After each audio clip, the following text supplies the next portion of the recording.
नियमावलीनुसार प्रस्ताव वाचन पहिलं झालं पाहिजे। मागच्या महासभेत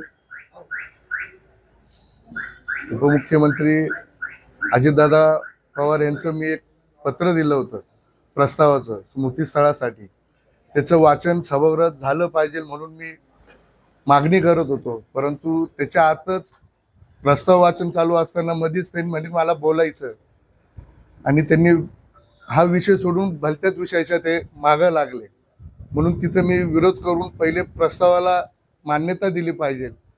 त्याच्याकरता आमचं थोडं तिथं महापौरांना विनंती करत होतो का नियमाला धरून चाललं पाहिजे, सभागृहाची गरिमा राखली पाहिजे। त्या निमित्ताने आम्ही तिथं महापौरांना मी सांगायला गेलो आणि तिथून महापौरांनी तो प्रस्ताव वाचला।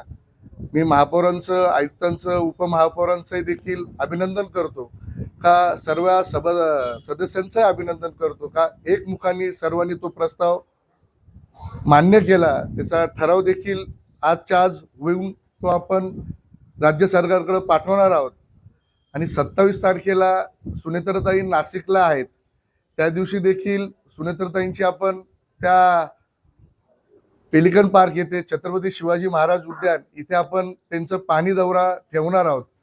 अशा पद्धतीने आज ठराव मंजूर झाल्याबद्दल मी सर्वांचं अभिनंदन करतो का ज्या अजितदादांनी महाराष्ट्रासाठी रात्रीचा दिवस, दिवसचा रात्र करून महाराष्ट्रासाठी एक चांगलं काम उभं केलं, ह्या अजितदादांच्या स्मृतीस्थळासाठी आज त्यांनी मंजुरी दिलेली आहे।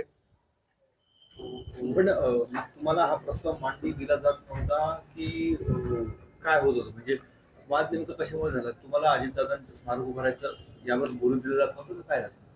निश्चित मागच्या काळात तुम्ही बघितलं असेल, एक विशिष्ट वृत्तीचा तो व्यक्तिमत्व त्या घराणा आहे। कुठेतरी आपण एक चांगला प्रस्ताव टाकलेला आहे, त्या प्रस्तावाला कुठेतरी विरोध करायचा आणि कुठेतरी तो प्रस्ताव होऊ द्यायचा नाही आणि मला बोलू द्यायचं नाही, मीपणा ह्या सभागृहात दाखवायचा, अशा पद्धतीने त्यांचं आजचं कृत्य होतं।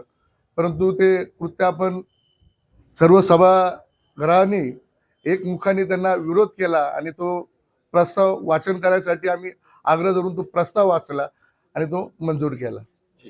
थँक्यू.